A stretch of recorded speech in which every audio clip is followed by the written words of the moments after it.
കഴിഞ്ഞ ദിവസം മാരാരിക്കുളത്ത് പോയി മെഷീൻ ഇൻസ്റ്റാൾ ചെയ്ത് അതിൻ്റെ പേയ്മെൻറ്റ് കൈപ്പറ്റുമ്പം ഞാൻ കരുതിയില്ല ഇന്നത്തെ ഈ ദിവസം മൊത്തം നമുക്ക് കംപ്ലൈൻറ്റ് കോളുകളായിരിക്കുമെന്നും. എനിക്ക് മലയാലപ്പുഴ ഒരു അമ്മയുണ്ടേ മെഷീൻ യൂസ് ചെയ്യുന്നേ. മെഷീൻ്റെ കംപ്ലൈൻറ്റ് പറഞ്ഞുകൊണ്ടാണ് ഞാൻ അങ്ങോട്ട് പോയത്.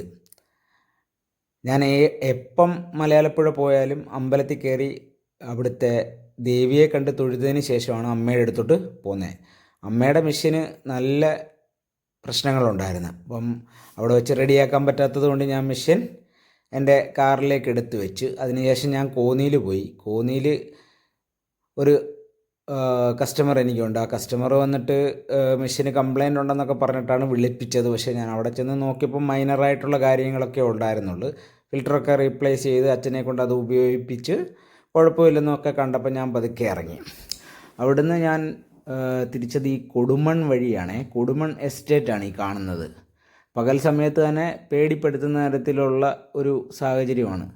ഇതിന് നമ്മുടെ കൊടുമൺ നമ്പൂതിരിയുമായിട്ട് എന്തെങ്കിലും ബന്ധമുണ്ടോ എന്നൊന്നും നമുക്ക് അറിയത്തില്ല. ഇവിടെ ഏതായാലും റബ്ബറിൻ്റെയും കൈതച്ചക്കയുടെയും ഒക്കെ വിപുലമായ കൃഷി തന്നെ നടക്കുന്നുണ്ട്. അവിടെ ഒരു ലാക്ടെക്സിൻ്റെ ഒരു ചെറിയ ഫാക്ടറി പോലെ എന്തോ കണ്ടു. അതിനെക്കുറിച്ചൊന്നും വിശദമായിട്ട് എനിക്കറിയത്തില്ല. ജസ്റ്റ് കണ്ട് പോകുന്നതേ ഉള്ളൂ. അതിൻ്റെ ഇടയ്ക്ക് നമ്മൾ കയറുന്ന സ്ഥലത്തും അതേപോലെ എൻഡ് ചെയ്യുന്ന സ്ഥലത്തും സെക്യൂരിറ്റി ഒക്കെ ഉണ്ട്.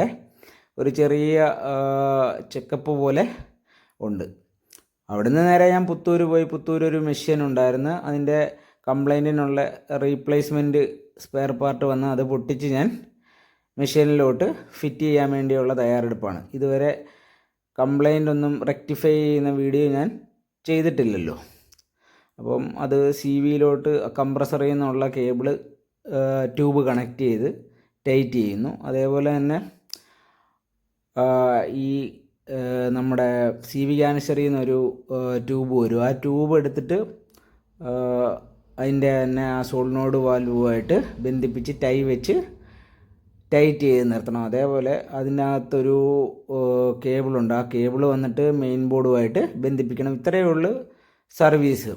ഇത് ചെയ്ത് മെഷീൻ അടച്ച് അകമൊക്കെ പ്രോപ്പറാണോ എന്നൊന്ന് ചെക്ക് ചെയ്ത് സ്ക്രൂ ഒക്കെ ഇട്ട് ടൈറ്റ് ചെയ്ത് ക്ലീൻ ചെയ്തൊക്കെയാണ് ടൈറ്റ് ചെയ്യുന്നത്. ആ സ്ക്രൂ ടൈറ്റ് ചെയ്ത് അടച്ചതിന് ശേഷം ഫിൽട്ടർ ഭാഗം നോക്കിയേ. പഴയ ഫിൽട്ടർ നല്ല രീതിക്ക് അഴുക്കായിട്ടുണ്ട്. പുതിയ ഫിൽട്ടർ ഇത്രയും വൈറ്റായിട്ടുള്ളതാണ്. അത് നന്നായിട്ട് നോക്കേണ്ട ആവശ്യമുണ്ട്. നേരെ അവിടുന്ന് തിരിച്ചു വന്ന് അമ്പലത്തിൽ നിന്ന് കിട്ടിയ ആ പായസം രേഷ്മയ്ക്ക് കൊടുക്കാൻ വേണ്ടി രേഷ്മയുടെ വീട്ടിലോട്ട് പോയി. അപ്പോൾ പോകുന്ന വഴി ഓണാട്ട് കതിരവൻ്റെ വീഡിയോയും അതേപോലെ മുക്കടയിലുള്ള കാളത്തലയുടെ വീഡിയോയും ഒക്കെ പകർത്തി. ഇന്നത്തെ